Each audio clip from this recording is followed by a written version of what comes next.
I hate mornings and I don't like to run. So for me, it's not realistic, but for you it is. For me, realistic would be, you know, working out at noon or 3 in the afternoon and maybe doing aerobics one day and weight training another day and walking another day. I get bored real easy. I know myself, I know. For me, I could lose, I could definitely stand to lose 20 pounds, maybe 10. If I'm more realistic though, 20 it probably won't happen for me. I had one of my students yesterday and her goal was to lose 50 pounds this semester, so I had to talk to her about what was realistic. 50 pounds in a semester is dangerous. That's a lot of weight to lose in 3 months, you know, so I had to talk about trying not to lose more than 2 pounds a week and things like that. I would never be a size 2. Some of y'all can be size 2, not me. So it's not realistic for me. So look at it and see if it's something you're going to do. And then time constraints. Have a start date, and I want to try to reach it by this date. And then, like I did before with the other goal, maybe think of something else you can do to keep it motivating. So you don't go into that boredom zone where you're going, okay, I'm doing this, what else can you do? Maybe you can shake it up a little bit, and, you know, like you said, do it in the afternoon, or try to swim when the pool gets fixed, whenever that is, or something different, you know. My goal is to find a way to shake it up. Yeah, that's a good goal. It's gotten so routine. I gotta find something. Yeah, because boredom makes you, eventually you'll stop because you're bored, so shake it up. Do you have a start date right here on yours? If you don't, put it down. And then look at the next one, how can you use a SMART model to make your behavior more detailed? So kind of revamp it a little bit. Make it where you can see it. You know when you're going to be doing it, how you're going to be doing it, how many minutes, how often.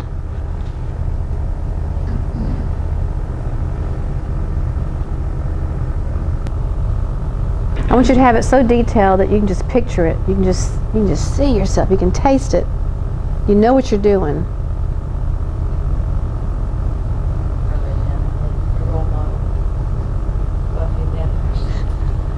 That's a good one. That's a good one.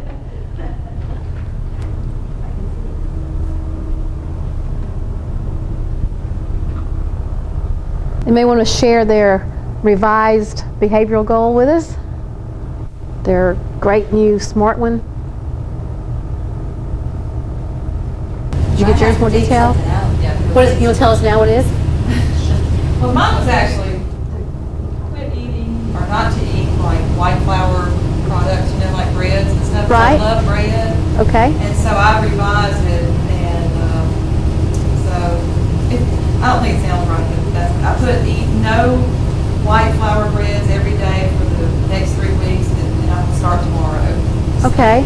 And you know, you can think of replacement behavior, maybe to go with whole grains instead. That's what I put on here. Yeah. I buy those things, but you know, I tend to dislike that bread. You know. Well, you know, bread has that sugar in it. It's addictive, you know. Oh, is that what it is? Mm-hmm. And you'll see on this little sheet, you look through it, it has on here to find a replacement behavior, a replacement thing. That's one of the things you can do, is think about what else you can do in its place.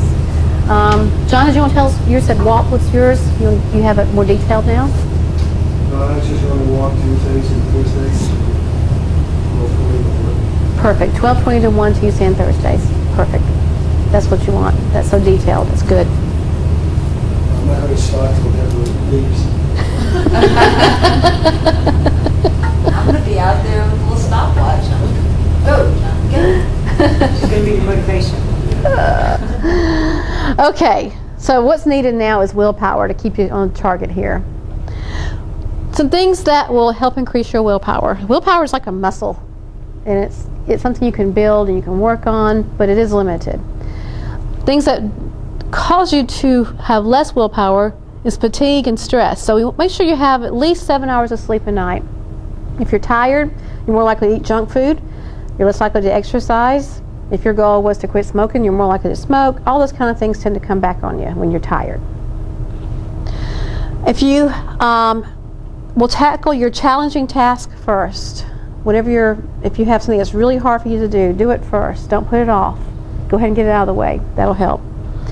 Find people who have similar goals and hang out with them. Because people who don't have similar goals are going to sabotage you. Right? If you're trying not to eat white flour and that kind of stuff, and you have a friend who loves to eat birthday cake every week, that's going to kill you.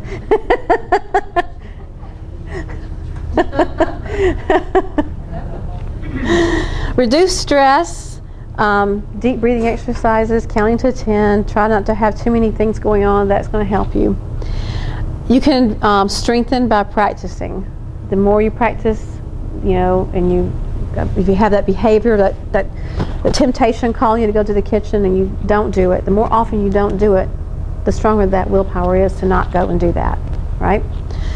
And like I said, it is limited though. If you have too many things, you're trying to take care of all your coursework, and you're trying to eat more healthy, and you're trying to exercise, and you're trying to do this, and you're trying to do that. It's too many things. So decide what's most important. Work on that first, and then maybe try to tackle the other one. When you get to that termination stage, you can go to the next one, because too many things just wear you down, then you're going to give up on all of it. Just say, forget about it, So just one at a time.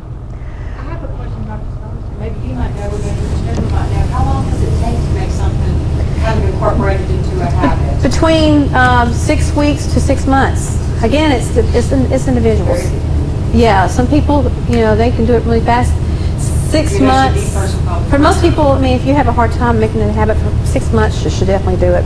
Motivation and willpower kind of go hand in hand there, but they're different things, right? Motivating things, that's kind of what gets you started, gets you out of bed, makes you do things. It's got to be fun. For me, I find that if I can make my aerobics classes fun, I do goofy stuff and act up and go crazy, my attendance stays up. In the past, when I made it just hard and grueling, the attendance went down.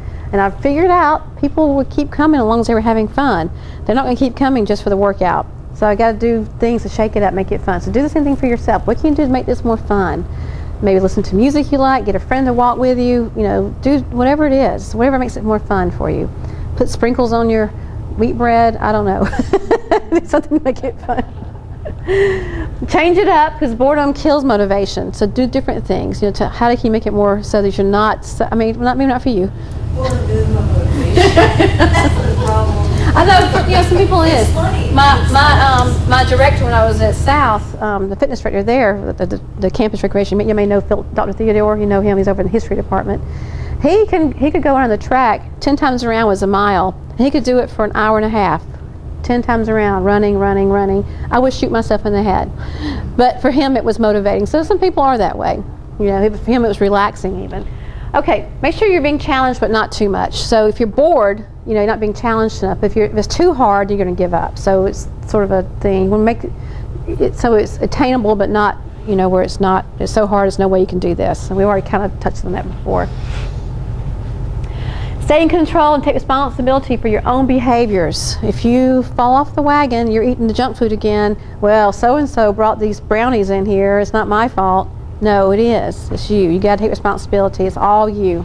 It's all you. The weather's bad. I can't walk. You can go inside and do the treadmill. It's you. Give yourself incentives. And if I do this for the next 3 months, here's my reward. And make sure you give yourself the reward. Don't forget the reward. That's going to be important in the future. And think about what motivates you. What do y'all have that motivates you? Anything you can think of that might make you motivated? Anybody have something that motivates you? Clothes that don't fit. So when it fits, you're motivated to keep it going. Yeah. What does you see over here? Somebody? Shopping. Clothes. And maybe every time you work out for a week and you do what you're going to do, you put some money into a kitty that's going to go for a bite and really something great at the end of the whole thing. That would be your incentive and then your reward at the end. Okay?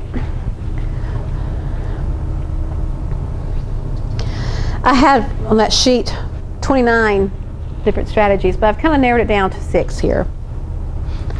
Make your old habit unpleasant or difficult to do. So, if your old habit is,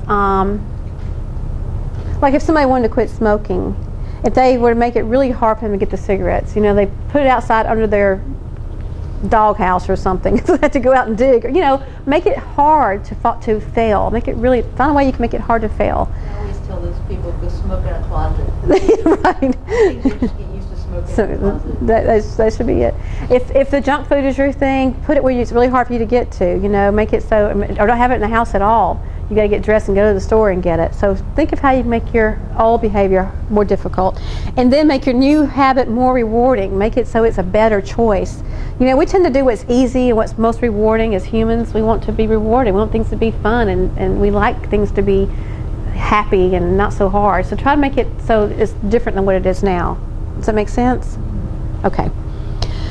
Write down your plan. You've already done that. Keep it posted where you can keep seeing it a lot. Maybe put it on something else even prettier where you can see it, you know, where you look at it often. Get support. I've already mentioned that again. Believe in yourself. You know you can do it. Anybody ever watch any of the old Adam Sandler movies? They had Rob Schneider in the sombrero. He'd always go, "You can do it." I have that guy in my head all the time. I love that guy. Use affirmations. Going way back in SNL, remember the guy, "You're smart enough."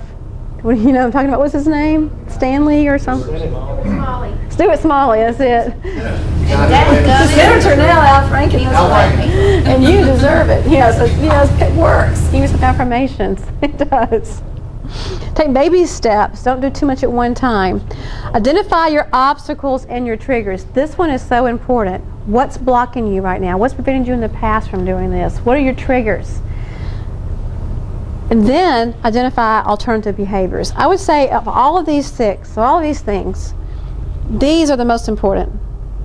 These are the most ones. And then set up coping action plans. And I have this on a sheet here. A coping action plan. It's an if-then contingency. If this happens to me, what will I do instead? If it rains and I can't walk on the track, where will I go in then? If I plan to walk at noon and I can't, well, what will I do instead? If I can't have the fruits and vegetables that I plan to bring from home, I forget what I'm going to do, where am I going to eat that's more healthy instead? So think about an if-then contingency. What can you do that's going to make it so it's a fail-proof strategy. It's your safety net if you fall off the high wire.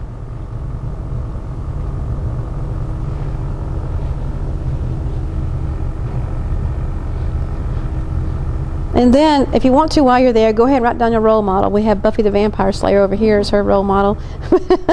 Somebody who's already doing this behavior, or somebody whose attitude you think is really strong and you can see yourself being like them. That helps.